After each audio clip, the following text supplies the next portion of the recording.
আর মাত্র কয়েকদিনের অপেক্ষা, তারপরই শুরু হয়ে যাবে ক্রিকেটের মহারণ।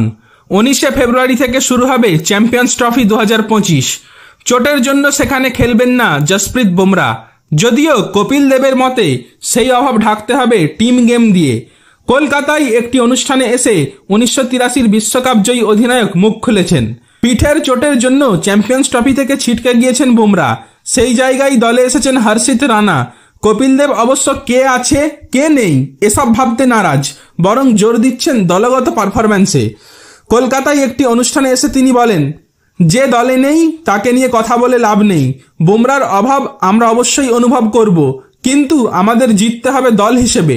কোনো একজন জিতবে না, এটা ব্যাডমিন্টন, টেনিস বা গলফ নয়। দল যদি একজোট হয়ে খেলে তাহলে অবশ্যই জিতবে। তবে হ্যাঁ, কেউ কখনোই চায় না দলের সেরা প্লেয়ার চোট পাক, কিন্তু চোট পেয়ে গেলে কারো কিছু করার নেই। এর পরের আপডেট হলো, চ্যাম্পিয়ন্স ট্রফি ঘিরে উত্তেজনার পারদ চড়ছে। পাকিস্তান আয়োজক দেশ হলেও রোহিত শর্মারা খেলবেন দুবাইয়ে। ইতিমধ্যেই ঘোষিত হয়েছে টিম ইন্ডিয়ার 15 জনের দল, যেখানে রাখা হয়েছে 5 স্পিনার। কিন্তু মরুদেশে স্পিনাররা অতীতে সেভাবে নজর কাটতে পারেননি, তাই 5 স্পিনার নেওয়া নিয়ে এবার প্রশ্ন তুললেন রবিচন্দ্রন অশ্বিন। 19শে ফেব্রুয়ারি থেকে শুরু চ্যাম্পিয়ন্স ট্রফি, যেখানে ভারতের প্রথম ম্যাচ বাংলাদেশের বিরুদ্ধে, পরের দুটি ম্যাচ পাকিস্তান এবং নিউজিল্যান্ডের বিরুদ্ধে। এই টুর্নামেন্টে 15 জনের দলে 5 স্পিনার রেখেছে ভারতীয় টিম ম্যানেজমেন্ট। দলের সঙ্গে দুবাই উড়ে গিয়েছেন অক্ষর প্যাটেল, বরুণ চক্রবর্তী, কুলদীপ যাদব, ওয়াশিংটন সুন্দর এবং রবীন্দ্র জাদেজা। এহেন ভারতীয় দল নির্বাচন নিয়ে অশ্বিনের দাবি, অকারণে বেশি স্পিনার রেখেছেন নির্বাচকরা। অশ্বিন বলেছেন, আমি বুঝতে পারছি না দুবাইতে খেলা, অথচ কেন এতজন স্পিনার?